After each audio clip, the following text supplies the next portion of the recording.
Hey guys, Zen here, and today I wanted to bring you a new list with 4 concerns that I have with the upcoming Operation Chimera in Rainbow Six Siege. But before we start, the channel has recently seen some new subscribers, so I wanted to welcome those of you who have just joined, and I hope you enjoy all of my future content for Rainbow Six and beyond. Now with Operation Chimera releasing very soon here, I thought I'd go over some of the things that actually had me a little worried about the overall perception of the game after its release. I feel like Operation White Noise was definitely a high point for Siege, minus the tower map of course, given the fact that since it released, Ubisoft announced that the game has only continued to grow, and currently the player base sits somewhere above 25 million active players, most of which come back every single day for more. Now I fully believe Operation Chimera will only continue this upward trend, and I'm extremely excited for what's to come. And honestly, this list comes from me really thinking about what areas I'd like to see improved upon. But without wasting too much time, let's get right to it. So the first concern I have with Operation Chimera, honestly, is Blitz. For those unaware, Blitz is an op with a shield that has flash charges on the front of it. So as you push an enemy,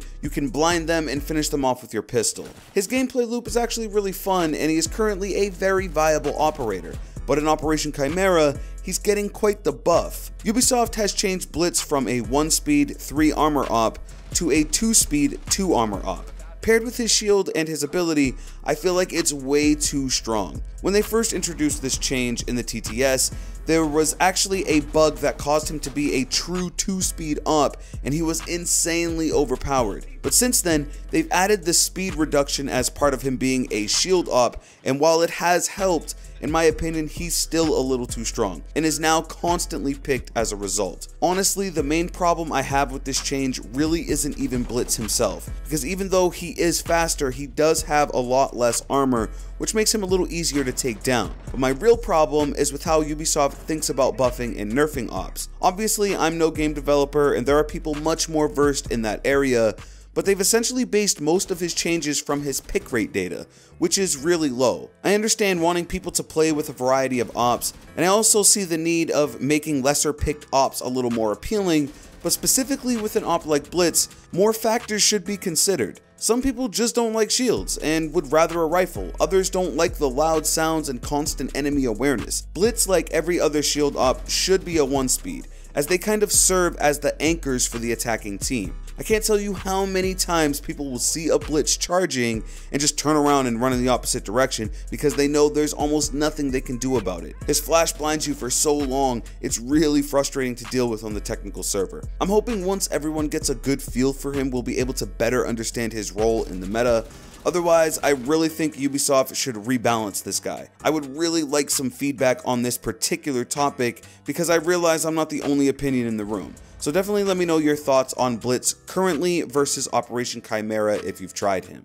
My next concern is a bit of a weird one, but it's that the other operators are able to wear hazmat suits in PvP. This one actually came as a surprise to me, but some operators will have access to an entire head-to-toe hazmat suit while in PvP, ranked included. And ever since I noticed this, it's really bothered me. I don't know about you guys, but when I'm locating an enemy, I want as much information and detail as possible so that I know definitively who I'm shooting and their location. I need to be able to say, hey, there's a Hibana over there opening that hatch, or there's a Glaz over there smoking out the area. Given the fact both Lion and Finka wear a hazmat suit by default, having other ops with them on is confusing and distracting. Of course, you can identify an op by other things like gadgets being used or weaponry, but being able to, at a glance, give a call out and identify your enemy is so crucial. I've heard other people in the community talk about this, and it seems no one is a fan of the idea. As far as PvP is concerned, I totally get it when it comes to Outbreak. It matches the setting, the whole biohazard zombie outbreak thing, it works. Not in PvP, and I'd be shocked if they were allowed in Pro League. My third concern is the map rotation not being changed in Ranked with the new season. This has been something that has been bothering me for a while now. I really have never liked that the Ranked maps mirror those of the Pro League. You get to play so many more maps in casual, and sure, maybe they're not the most balanced and designed from the ground up for high-level pro play, they're fun maps. We know that some maps were removed to be improved upon, and we also know that Hereford Base is coming with a new design, so hopefully all these maps can make their way to Ranked.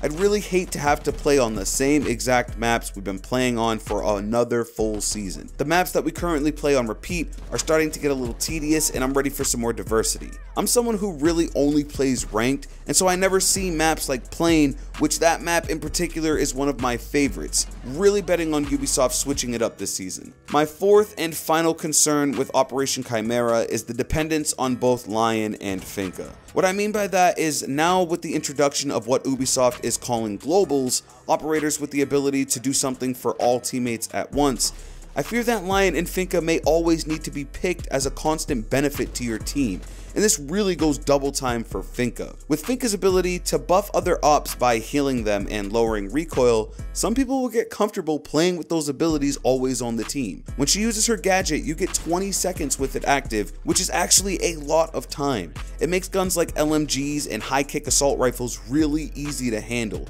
I've already seen some people pick entirely different loadouts based on if Finka is on the team or not. Of course, trying new things is great, and wanting to expand your arsenal is great as well, but I don't think you should use something you otherwise wouldn't like just because Finka makes it better. Because once she goes down, that's it. You're stuck with a gun you don't like and you have no choice but to use it. Lion, on the other hand, isn't that bad because there's a little bit more finesse involved with his drone. But people will still become pretty dependent on wall hacks and probably want to see it most attacking rounds. These two are definitely game changers, and I'm excited to see exactly how they shake up the meta. But that's the end of the video. Those are my 4 concerns with the upcoming Operation Chimera. Again, all of this is my personal opinion, and as always, there's room for more, so let me know your thoughts. Do you have any concerns of your own with the upcoming DLC? Do you agree with any of mine? Leave it all in a comment down below. If you did enjoy this video, please drop a like and subscribe with notifications if you're new. With that being said, it's been Zen. I'm out.